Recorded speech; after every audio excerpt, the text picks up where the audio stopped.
right, Mike, call you. Liz, congratulations, back in another championship fight, here with the PFL. What does getting this win mean for you?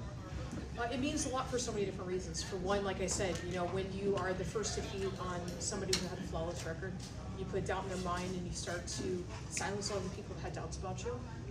And I feel like, honestly, having a tough fight with her and her coming out way more game than what I anticipated, I feel much more prepared to go in. I think if I'd had a quick and easy win, I think that every fight was going to be like that from now on. So having a tough fight put me in the right headspace to be prepared for going into the finals. One thing you spoke about throughout fight week and at media day is wanting to open up doors and more opportunities, specifically with the PFL, because of what they've done for you and the fighters. When you look at that specifically, you look at your opponent, Jena Bishop, who got started late in MMA. In a weird way, in a full circle moment, does this kind of feel like this is exactly what you're talking about, giving Jena Bishop, who came into the game late, an opportunity to face a legend like yourself for a tournament championship? Yeah, absolutely. I think that, especially for both of us, coming off of the losses last year, towards the end of the tournament, we both lost in the semifinals. I think for both of us, this is like that bittersweet time of both of us feeling like we were so close to getting it, and now we're both going into the finals and able to go out there and put on a good performance to be able to complete the path we were both paid to go on. And you were throwing a lot of big shots in the stand-up. I know you mentioned you wanted to put somebody's lights out. Is that really what you were going for there? Yeah, absolutely. It was also that I saw that big turtle on her head, and I kept seeing like little lines. I'm like, man, if I bust that thing open, it's going to be disgusting, but there's going to be blood everywhere. So even if I don't get a knockout, I know we're just going to have a bloody canvas, and that's just going to, I think, cast some doubt in her head and certainly just put it more in my favor for going forward in the fight. And last one for me, is this the right blueprint? Now you're back in the tournament championship.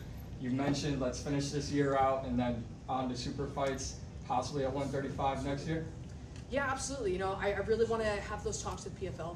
I feel like I keep doing what they want. They want exciting fights. They want ones that fans and everybody's saying how much they enjoyed this fight. I'm doing everything they asked for me and more.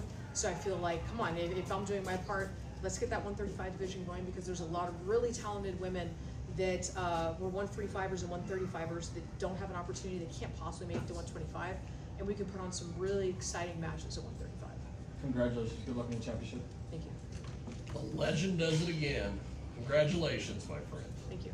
So I love going to fight shows because every once in a while the crowds are so much fun.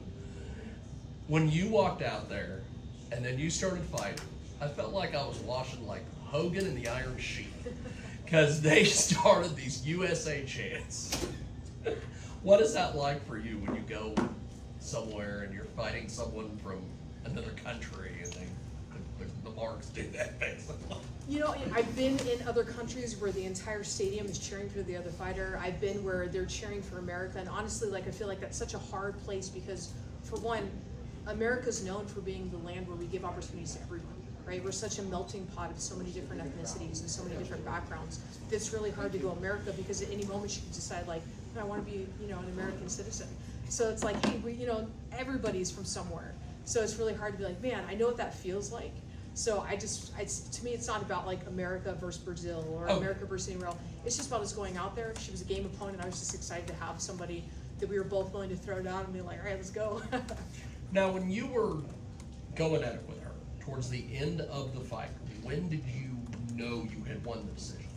I never know I win decisions. I've had decisions where on paper, I won every single takedown, I won every single strike, I outdid the person 98% strikes landed to their no strikes landed and still lost the decision.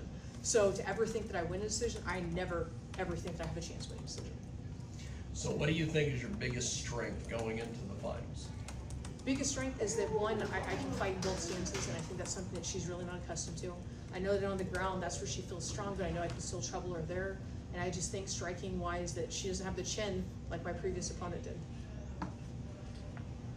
Liz, absolutely amazing fight. Congratulations.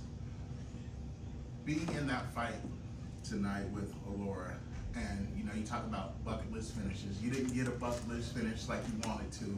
But when you seen that hematoma come up on her head, Was it like a shark in the water smelling blood? Like, what was that feeling? Because you just started letting them hands go. You trying to take her home. Jesus. Yeah, you know, I saw it and I was like, let me get an elbow. I was trying to elbow and split it open. I was trying to punch and split it open. I was looking for every opportunity to make that thing bust open and just get it all over the canvas so it was bleeding into her eye to get that finish for the fight. So you're obviously a true veteran, pioneer in women's MMA. You've been up and down the road, multiple promotions. To the naysayers that be like, man, this win tonight. What do you have to say to the people be like, God? I'd say don't count me out. I know everybody wants to say one thing or the other, but here's a young, talented fighter that's had a flawless record that once again, I outdid and I put her down, and I'm just gonna keep on knocking them down, so stop counting me out because I'm not that person. Going into the finals against Jena, what's something that you think will truly separate you from Jena and lead you to the PFL Championship? My hands and her lack of a chin. Bada bing, bada boom. Liz, thank you so much. It's been a pleasure. Good luck in the finals. Go Smash. All right, Liz, that's all we have for today. Thank you. You so much, and congratulations again.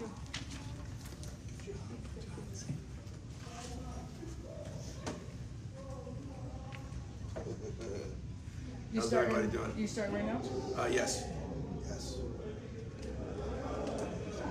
Good evening, everybody. Hopefully my voice will hold up. What's up, Pete? We do want to say hello to everybody at home watching on ESPN Plus and also the PFL YouTube page. I'm Jonathan Coachman, spokesman for PFL. Certainly, we'll start with a statement, and then we'll take any and all questions that you guys have. I thought tonight was great. We continue to have night after night in April and last week and tonight.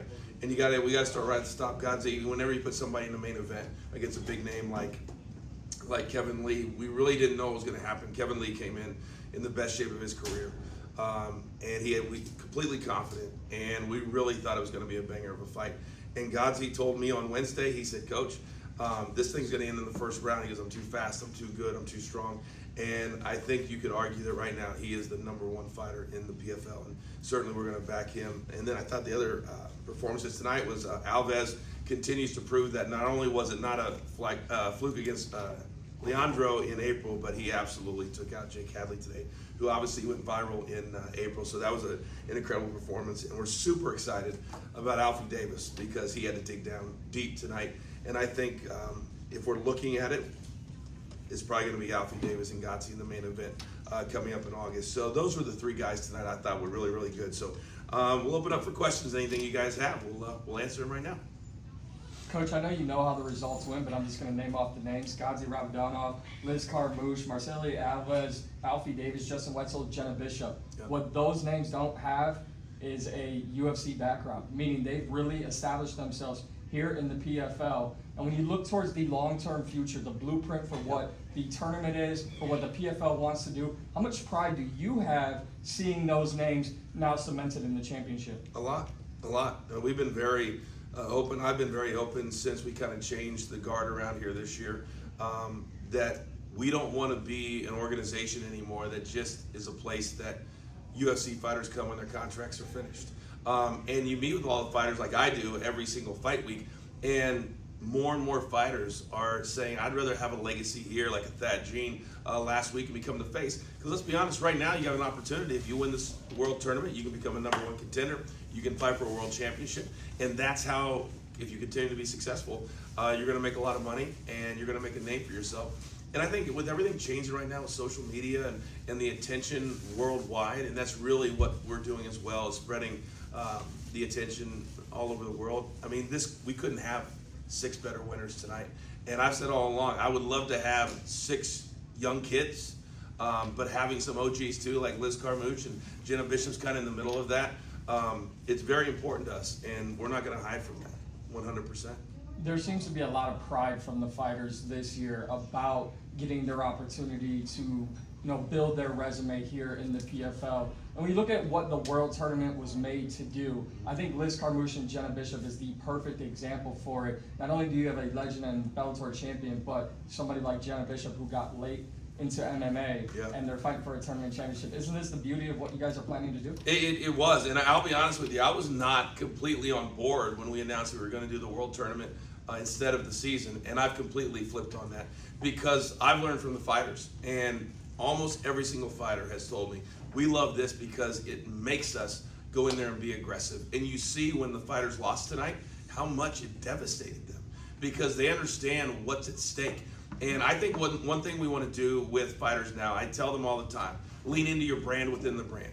I sat down with Justin Wetzel, and he looked at me and said, Coach, I understand that I've got to be entertaining outside of the ring, or outside of the cage, and also entertaining inside the cage. That's the new normal for us. We're not going to be backing fighters that come in and just do a 15-minute decision and get the dub. That's not what the PFL is going to be about. So you're going to go in, you better be aggressive.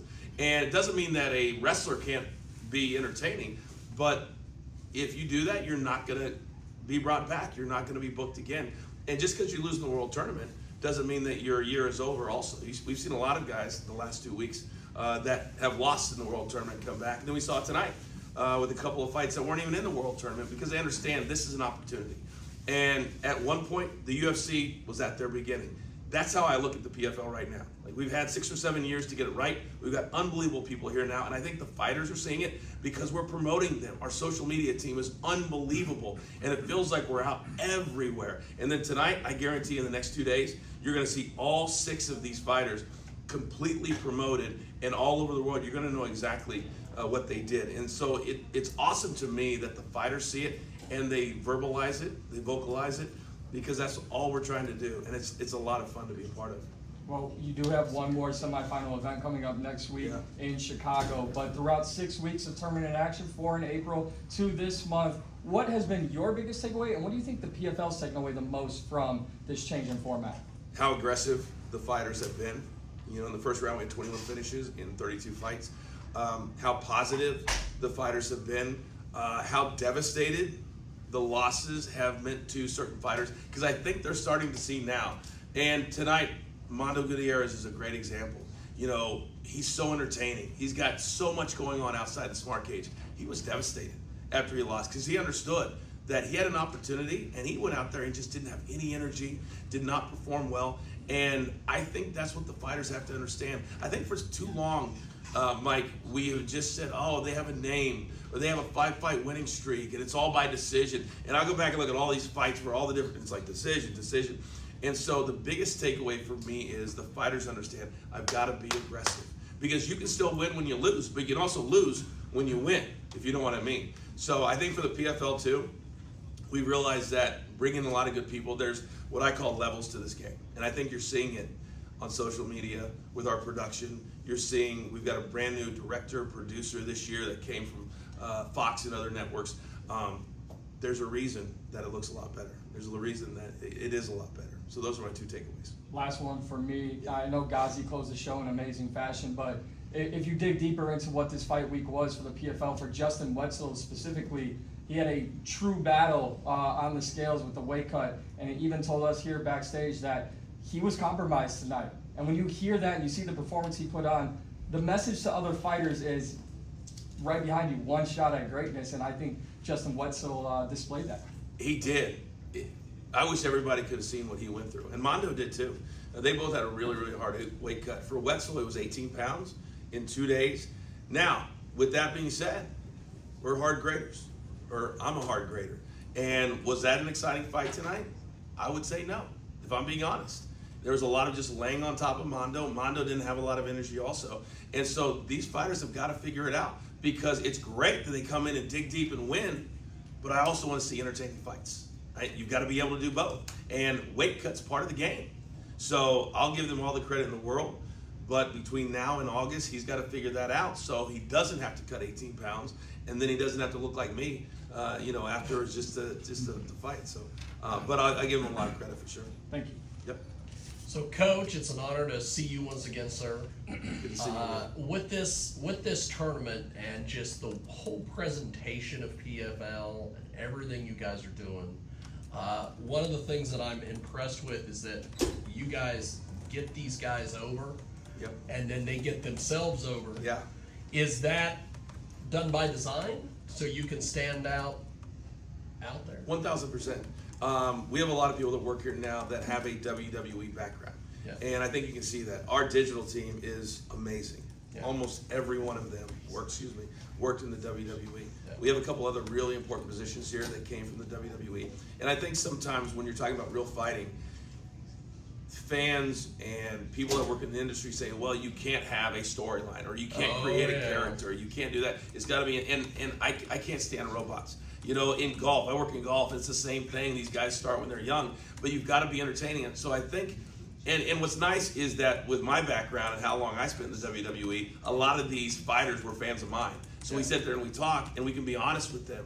And so they understand going in, if they're not entertaining, they're being honest with themselves when they walk out of the smart cage. And I said, damn, you know, Mando said, I let the PFL down tonight. He didn't say I let myself down. He said, I let the PFL down. So it's absolutely by design. And the longer we go, because this is kind of like setting the stage for what we want to do. We've got to get the World Tournament done, Champion Series, and then we can really have a roadmap. And then the guys will have a full year. And then we can start to figure out other kinds of programming to really get them over, get them on reality shows, whatever it is. Yeah. But it's 1,000% intentional, sure. So with this, you said that you flipped on World Tournament versus the season. Yeah. What made that happen? I did because I thought that the fighters would not be aggressive. I thought they would just try to get wins and not worry about knockouts and finishes.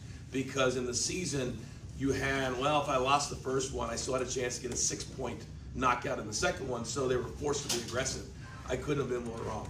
And I think after the first night that we had in Orlando, all of the divisions wanted to one-up each other, and that started to happen. And even some of the fights that were decisions were really, really fun fights to watch. So that was like my biggest takeaway is I just didn't know how aggressive the fighters would be. One final question. This isn't PFL related. It's Sure. Jonathan Coachman related. Okay. Why is it this last week, and I'm sure you've seen it all over social media. Yeah. I, of course, as you know, is originally from McPherson. You're originally from Mac. Why is it we always create controversy? Because there's all these people on the internet that are just mad at you for your sources. Oh yeah.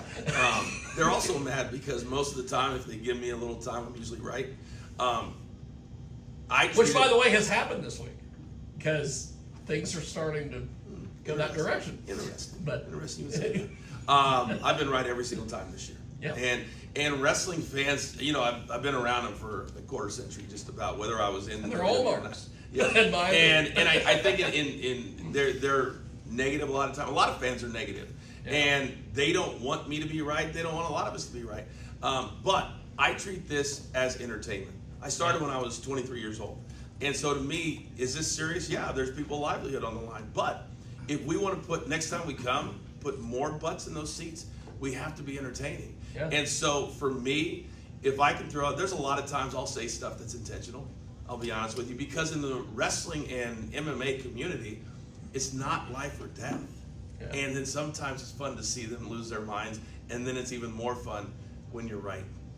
One final question from me on that same church, different pew, I guess. It used to be the legitimate fighting guys, you would say insider pro wrestling terms like jobber and all that stuff, and they would just get so offended. Of course. And nowadays, legitimate fighting and pro wrestling, it's kind of hand in hand. Yeah.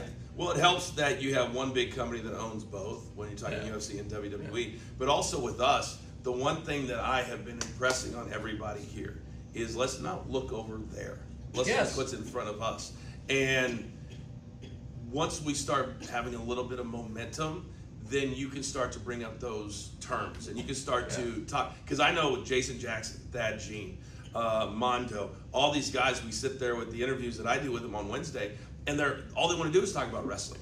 And so then I take that opportunity to say, listen, you can become a character. You can. It doesn't mean you're going to be less of a fighter, but it's going to mean you're going to be more marketable. Yeah. And they all want more sponsors. They all want more money. They all want all of that. And to me, there's a lot of companies out there that want to see guys that are on social media, sell their own brand. And I even asked Mando the other day, where's the cowboy hat, baby? That's his brand. That's his brand. So I'm hoping with those of us that are here now, that becomes more normal. And I really hope in the next year to two, you're gonna see us figure out a way to have storylines woven in to our fights, and I think that'd be really cool and really creative. And I think we just have a lot of momentum right now, but we never look back. We only look forward. Well, I think it's nice that, especially when we did the media day, and even tonight with the post-fight interviews, nobody was bringing up the guys across the street. It didn't remind me of the guys in Jacksonville who are always bringing up the guys in Connecticut. That's right. That's right. And that feels good too. It really, really does. So we're getting a lot of respect from the fighters, but we're also giving them a lot. And it goes hand in hand. We all got to dance together. You know what I mean? Thank you, by the way. Got it. Thank you. Coach. What's up, how you man? doing, brother? Good to see you. Good, man. Outside of the professionalism, the presentation, the World Tournament format, what's something that you see that sets PFL apart from other organizations? I think, first and foremost, we start with fun. I look at what we're doing now is fun's here, and then everything else is around it, from the weigh-in show to us teasing each other to the fighters understanding that if they come in and they get the job done, that they can come up with ideas, and we're going to embrace them. And so many times, a lot of the organizations that I've been in, they just don't want to embrace the talent as having creative ideas. And so one of the things I did when I was in the WWE, I would write down ideas. I'd come in and I'd give them to the creative team, and they're not going to take all of them, but they may take a couple of them. And I tell guys all the time, if you set up in the stands and nobody comes up and talks to you, that's your fault. That's your fault. And you got to be thinking, when you've got 2 months at home, and I tell this to teams too, start doing promo classes. These guys got to learn how to talk. If you can't talk, you can't get over. And if you can't get over, nobody cares if you had a decision win in Wichita, Kansas on June 20th. You know what I mean? So all those things are important. And if I have to start a coaching class, damn it, I'll start a coaching class. But we're going to get these guys and these ladies there. Wetzel did a great job when he first came in earlier. Good. He cut this promo, and me and Big Will were sitting there going, Fantastic. okay, I guess we have nothing else to say. There you go. There you go. There you go. So, on a personal level, Yes, sir. you know, you've been, up and down many different promotion companies. How's PFL been for you? My dad was here tonight, and we went to lunch today, and I told him, I said, of all the jobs I've ever had and all the places I've ever worked, I've never had more fun, never been treated better, never have I been in a place that I said, man, I hope I'm there for the rest of my career. And that's how I feel about this place. Because everybody, top to bottom, when I walked in, you could tell, and WWE was kind of like this, but it was so much bigger. But you walk in and everybody has each other's back. You don't see stories on the internet of this guy said this at the PFL about this guy. It's been awesome. And when you show up, from Sean O'Connell to Randy Couture, it doesn't matter if you're a big star, a former champion, Dan Hardy, who's one of the best analysts in the business, you got Kennedy, and then you got an incredible production team that all has worked in so many different places. They don't come in with a big ego. I mean, I did, but nobody else comes in with a big ego. And I truly mean this. I hope no matter what else that I have going on, this will be my core. And I hope when my time is done in 25 or 30 years, that this place is a powerful number one. That's my goal. That's what's up. Last question. By the way, like you touching on, your coworkers and all that. Just shout out to Tawny. Like, she's been absolutely amazing. I hope they really take care of her because she's part of what I'm talking about. Yeah. I mean, the very first night that I came in, she's texting me as I'm sitting in the car from the airport to make sure I was okay. We will put her over all day long. Great communicator, I will say the least. 100%. My last question for you, and you talk to the fighters and teach them, why don't half of them have Twitter?